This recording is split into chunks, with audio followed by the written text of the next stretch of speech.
Hi friends, we're back for some more of The Willoughbys by Lois Lowry. Um, all right, Lois Lowry, right? She is like this amazing author. She has done some really fantastic books, Number the Stars, The Giver, um, and they're always a little bit serious and a little dystopian, or historical fiction. So this is a real change of a pace for her. This is a funny book. This is comedy. She's also throwing out a lot of um, they're parodies, meaning that they kind of mimic something in a funny way. They mimic something that's already been done. But she really like tips her hat and says like, great job to a lot of classical books that like have been in our bookshelves forever since I was a kid, since my parents were kids. And so throughout the book, those little tidbits are sprinkled. So for anybody that considers themselves to be a reader, it's a real joy when you come across that kind of stuff.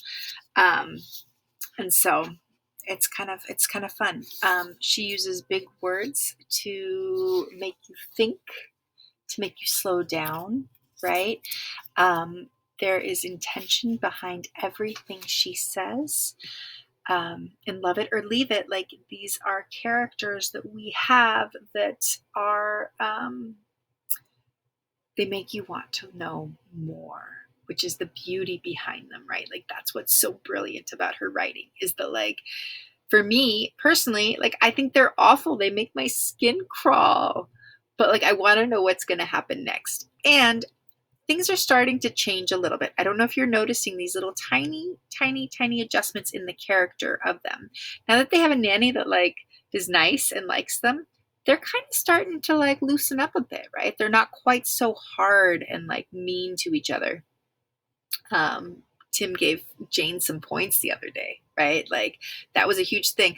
Oh, and then, oh my gosh, okay. Then remember, like they had the people that were coming to look for the house, like look at the house to buy the house. And so they were told that they had to be out of sight. Well, then they were like, well, out of sight, but doesn't mean we have to go anywhere. We just can't be right here. So they camouflaged themselves and they dressed up like a lamp, a rug, a coat rack, a cactus. Like, what? And then on top of that, the nanny, who didn't know that's what the kids were doing, on her own, she did that and she dressed up like a statue. But she would like wink at the people as they like went by to scare them. And so the whole point had been like they don't want people to buy the house, right? Because they don't, where are they going to go if they lose their house? And Tim was making signs and he was putting like little signs on there like, oh, because they were like, well, what if somebody puts the coat on me? Or what if somebody tries to turn on the lamp or steps on the rug? And so he didn't want that to happen. So they made signs and it was like, this, don't touch the cactus. It has poisonous gas. Or don't try to turn on the lamp because the wiring is faulty and you'll get electrocuted. Or don't step on this rug because the wood's rotten underneath it. And I don't know if that was on purpose or not. I mean, it was on the author's part, but for Tim as the character, I don't know if his intention behind those notes was really to scare the buyers away or if it was just coincidence that like that would happen, right? He just didn't want people to touch the stuff because they were kids hanging out, like hiding out. They weren't actual things. So his intention was for them not to touch it. But does that mean that, I'm going to put this up a notch. Does that mean though that was his intention to, so if his intention was to not to touch it, I don't know that his intention was to get people to not want to buy it because they thought that the house was crumbling. I don't know. We don't know that yet. So that's a wondering that I have. Okay. So that's something that's making me remember parts of this book because I'm wondering about it. Now we're going to start talking about this guy, an astonishing acquisition. So Commander Melanoff was the widow that lives down the street that they dropped that beastly baby off with him. And it turns out like it was probably a pretty good thing. He had lost his wife and child in a crazy freak train accident. Remember, it was like covered by an avalanche. Their bodies still haven't been discovered yet. But he is all alone and he is sad and his wife had taken care of everything at home. So like now he kind of just lives this like sad life by himself. But all of a sudden he has a baby. So let's see what happens. Okay, guys, here we go. Commander Melanoff opened the door and peered into the basket in astonishment. He looked up and down the street to see if a delivery man had left this thing on his doorstep by mistake. But no, the street was quite empty. Finally, in confusion, because it kept smiling at him, and no one had smiled at him in a very long time, he leaned down and lifted it out of its basket. Holding it at an arm's length because its lower half was damp, Commander Melanoff carried the stubbly-haired baby into his mansion. Now, why did the baby have stubbly hair? Do you guys remember? If you said because the mom cut off the hair, the cute little curls, so that Jane wouldn't want it anymore, you are correct. He looked around for a suitable place to set it down. The velvet couch in the drawing room had holes in it that mice had made, and gray wads of stuffing were protruding from the holes. There was a table nearby, but an old opened pizza box with some greenish pizza crusts inside had been on the table for weeks. Ants were crawling on it. Finally, he carried the creature into the kitchen and laid it carefully on the drain board beside the sink. From his half-forgotten past, thinking back sadly to his own lost child, he vaguely remembered the procedure about diapers. In a nearby drawer, reaching one arm while he kept the other firmly upon the wriggling infant, he located a folded dish towel. He had not washed dishes in several years.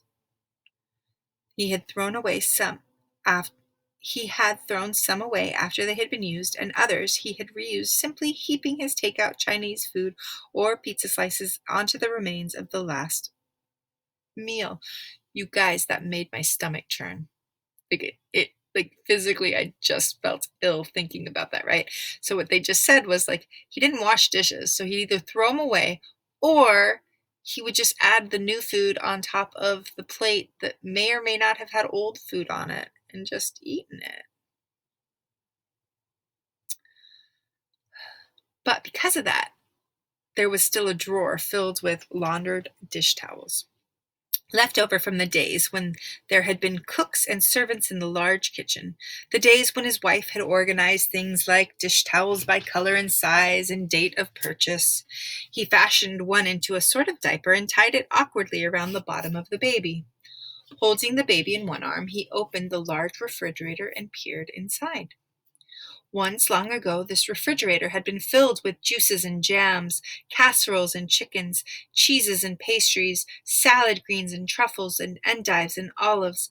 It had always been a little distressing to him that his meticulous wife had insisted on alphabetical arrangements.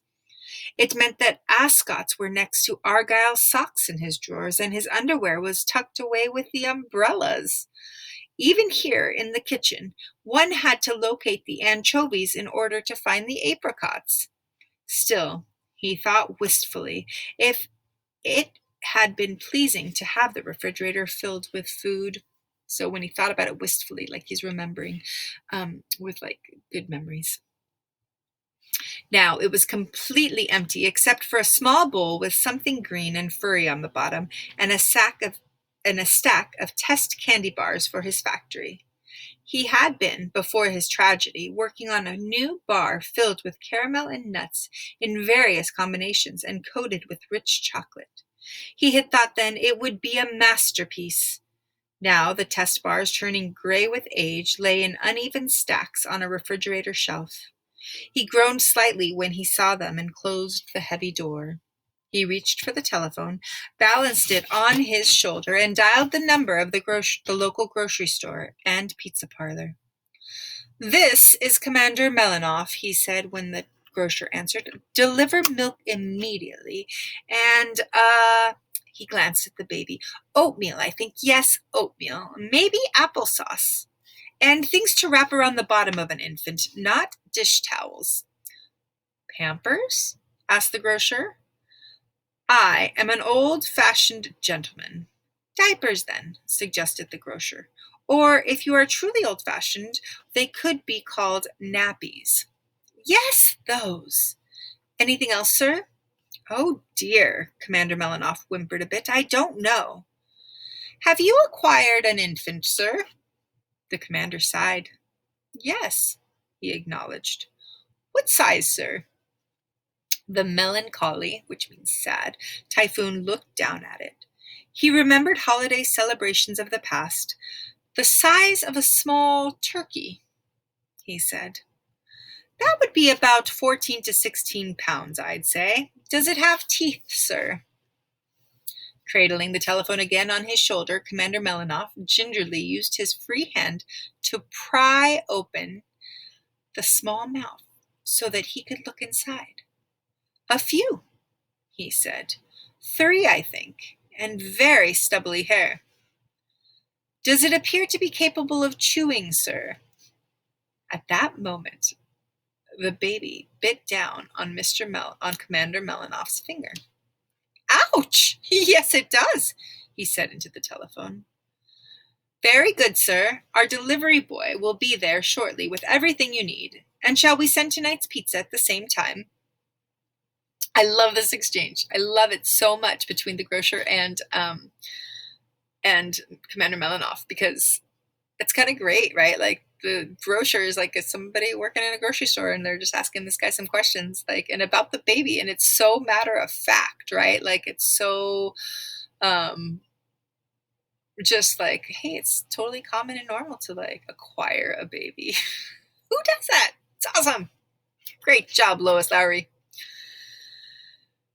Gloomily, Commander Melinoff looked around the kitchen. The remains of at least 23 pizzas, old crusts dotted with decaying pepperoni slices, and their torn open, stained boxes were stacked on countertops and tables everywhere. Then he looked at the infant still in his arms. She smiled up at him. No, he told the grocer with a sigh. Send salad and some vitamins. I think I'm going to have to reinvigorate myself. Send soap as well, he added reluctantly before he hung up. I'm going to need soap. Then he replaced the telephone receiver. He stared down again at the thing in his arms. The placid baby was staring back, then reached up and tugged gently at his mustache. And so life began anew for the melancholy tycoon and the affable infant. He called her Ruth, since he had eventually unfolded and read the note that had been pinned to her clothing. Her name is Ruth, the note had said. He ordered clothes for her, since it would have made him too sad to go to the attic and open the trunks and boxes that contained small clothing that had been his own child's. And, too, his own lost child had been a son. This one was a girl, so he bought small, elegant velvet dresses and pinafores with lace. He bought her hair ribbons, though the baby's hair was oddly stubbly and short, and there was nothing to tie a ribbon to. He hoped it would grow. On the advice of the elderly saleslady at the expensive store at which he placed the order, he also bought more serviceable clothing. Overalls and jumpsuits with small pockets and appliqué giraffes. A baby needs to play, the woman had told him. The little dresses are fine for birthday parties and Christmas photographs, but she will need to crawl on the floor and explore. Let me recommend these very fine play clothes. Shall I add them to your bill? And he said yes. We could monogram everything, she said. A monogram is a very fine thing. Commander Melinoff knew what a monogram was. In the days when he had gone each morning to his factory, he had worn short shirts with his initials, hand-embroidered on the pocket. I don't know her initials, he explained sadly to the saleslady. Oh, dear. Do you know her name? Ruth. Lovely. Why don't we embroider Ruth on all her clothes, then? A short name suits the purpose so well. If her name was, say, Clementina, then we would have to rethink, wouldn't we? Monograms are charged by the letter. Clementina would be very costly. Money is of no importance. I want the best, he replied. And so all of her clothing was adorned with her name. A monogram was they would embroider, which means to sew on to your clothes your initials. So we were actually talking about initials today. NAD would be on my clothing, or ND. And so they're going to write Ruth on all of her clothes. He cleaned the house on behalf of Ruth's well-being. He carried all the pizza boxes to the trash and welcomed and washed the mouse droppings from the countertops and the floors. This place sounds disgusting. But when she crawled across the newly cleaned living room floor and grabbed the edge of the elegant draperies, swirls of dust arose, and moths that had been living in the deep folds of fabric were dislodged and flew in confusion around the room. Ruth laughed at the sight of the fluttering insects, but Commander Melanoff took down the heavy draperies and added them to a pile of trash on top of the pizza boxes. He called in fumigators to rid the house of moths, and then he washed the windows, which had become so caked with grime that the neighborhood was blurred. The only thing he did not clean or dislodge as he went about his work with brooms and sweepers and buckets and brushes and the towering stack of unopened mail from Switzerland. The 6 years of messages and telegrams and letters that were still piled against the wall of the front hall. Do you guys remember what those messages were from? Why Switzerland? That was where his wife and son disappeared. And so he had been messaging with them and sending them stuff. Ruth, who was still acquiring teeth, occasionally pulled a bit of paper from the lower portion of the stack and chewed on it. One morning, Commander Melanoff, who had prepared the baby's morning oatmeal in the kitchen, picked up from where she was happily crawling. Picked her up. So I skipped a word, and then it didn't make sense. So I have to go back to make it make sense, right? And then that's where I discovered that I had skipped a word. Okay. Commander Melanoff, who had prepared the baby's morning oatmeal in the kitchen, picked her up from where she was happily crawling on the hall floor. She spat a scrap of yellowing paper into his hand. He looked at the torn words and phrases and groaned, remembering those early days when he still had hope. That's kind of sad. Carefully, he tied a bib around her neck to protect her pink hand-smocked monogram jumpsuit. Here you are, baby Ruth, he said. I just had a moment of a thought. Commander Melanoff. Is that his name? Commander Melanoff was a candy maker, right? And there's a type of candy called a baby Ruth. I'm wondering. I wonder. Carefully, he tied a bib around her monogrammed neck. Oh, let's see. There you are, baby Ruth, he said, and sat her in her high chair he had ordered from a costly catalogue. Spooning the oatmeal into her mouth, he thought about the stack of mail. He decided that he must throw it all away. But time passed, and he could not bring himself to do it. Often the baby played in the hall, and sometimes she grabbed at the letters. In her first weeks with Commander Melanoff, she would reach only the earliest mail. But when she began to pull herself up and stand on wobbly legs, she reached higher.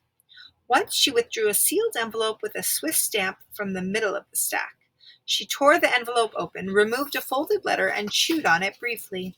Then she crumpled the damp paper into a ball and rolled it across the floor for the cat to chase. The cat could not read, for it was a cat. Ruth could not read, for she was a baby. Commander Melanoff, who was a grown man with several college degrees, could read extremely well, but never noticed the wad of paper that eventually wedged itself under a radiator. So no one knew that a letter mailed 4 years earlier had announced, "They are found alive." Oof, the implications, my friends. Okay, chapter 12. I'm going to read it. Another cryptic communication. They survived the crocodiles, Tim announced glumly, entering the kitchen and holding up another postcard. Let's see, what does it say? Jane and the twins wiped their hands quickly and rushed over to see. They had all been helping Nanny bake some cookies, a very old-fashioned thing to do. Tim held it out and began to read it aloud. Dear ones, he read. I wonder why they call us dear ones when they're trying to sell us, Barnaby A. said, looking puzzled. Nanny added raisins to the bowl of dough. It's a nicety, she explained, stirring. They're just pretending, aren't they, Nanny? Asked Jane. Yes, dear. Hand me those chopped nuts, please. Jane passed the measuring cup filled with chopped nut pecans to Nanny. They don't really like us, do they, Nanny? She asked. No, dear. They told me that when they hired me. What did they say? Did they call us terrible names? Barnaby B. asked with interest. Nanny paused in her stirring. Let me think. It seems so long ago I've almost forgotten. They called you... Oh, what was it? Odious? Asked Tim. That's what I called you, Nanny. No, not odious. They called you insufferable, Tim. The eldest is insufferable, they said. They couldn't remember your name. And us? What did they call us? The twins asked together. Repetitious, Nanny told them. They said you were repetitious and tedious because they couldn't tell you apart. And your mother said you were greedy because you wanted 2 sweaters. I'm sorry. I don't know how to knit, boys, Nanny added apologetically. Or I'd make you another sweater. I do think it would be nice if you each had one. Me? Asked Jane in a small voice. What did they say about me? They forgot you, dear. I was actually quite surprised after they left, and I settled in and found 4 children. They had told me they had 3. Were you glad? Jane asked a little nervously. Nanny wrinkled her nose. Well, I was sorry I hadn't asked for a higher salary. I usually charge more for 4 children. But it was lovely to find a little girl, she added. I do like little girls. She began to form the cookie dough into balls and drop them one by one onto a baking sheet. Would you go on, please, Tim, about the crocodiles? Tim turned back to the postcard, but before he began reading again, he looked up and said, That's heinous, Nanny, that they didn't tell you about Jane. They cheated you out of some of your salary. I always knew they were cheaters. Father always tried to shortchange me on my allowance. I had to count carefully every week. You got an allowance? Asked Barnaby A. with a surprised look. We never got an allowance. Never, added Barnaby B. What's an allowance? Asked Jane piteously. Never mind, Nanny soothed. What time? That is... I must be getting tired because my eyes are not reading very well. That time is past. I believe that they would all benefit, actually, if they were to be eaten by crocodiles. There is a provision in their will that I am to continue taking care of you if tragedy befalls them, and you, of course, would all be rich. Homeless, though, she added, if a buyer comes along and wants the house. No one will, Tim said confidently. Here, I'll read this now. The Crocodile River was such fun. 2 tourists were eaten in huge gulps, but it was not sad at all, because they were French. Father and I fought the creatures off with our kayak paddles and triumphed. Tomorrow we are taking a helicopter trip over an erupting volcano. We got quite a bargain, because the pilot has not completed his training. Much more expensive to have an experienced pilot. By the way, when the house is sold and you move elsewhere, would you leave your clothes behind? We will take them to the second-hand shop and get a commission. The 4 children and Nanny were all silent for a moment. Then Nanny tilted the bowl towards the children. Here, lick. One by one, they scraped the raw dough from the bowl with their finger and then licked. Nanny herself licked the wooden spoon. Oh, that made me have chills. With which she had stirred. The smell of the baking cookies began to emanate from the oven, fragrant and warm. Tim, said Nanny, what? Will you give me some extra points if I have a very fine suggestion? Well, Tim replied, I've kind of stopped my point system. I would have given you a whole lot of points for the bowl licking, but I'd forgotten all about the system. What's your suggestion, though? He asked. It's somewhat diabolical, Nanny said guiltily. Tell, said all the children together. We could find that second-hand shop and sell their clothes, Nanny said. We could, agreed Tim, but not all their clothes. I still need Mother's mink coat, even if it's hot and weighs a ton. And I still need Mother's large hat, even though I can't see when it's on my head, said Jane. And I still need Father's hat with a sweatband, Barnaby Bee added, even though it smells nasty. Eventually, when we are quite sure they are gone, we can sell all their clothes, Tim decided. Oh, said Jane in an imploring voice, do let's wish for a helicopter and volcano disaster. They all took a deep breath, closed their eyes, and wished fervently. Then Nanny took the freshly baked cookies from the oven, poured 5 glasses of milk, and sat down with the children at the table. And that, my friends, is the end of our reading today. I do hope you have enjoyed our time together. I will see you all tomorrow. Bye.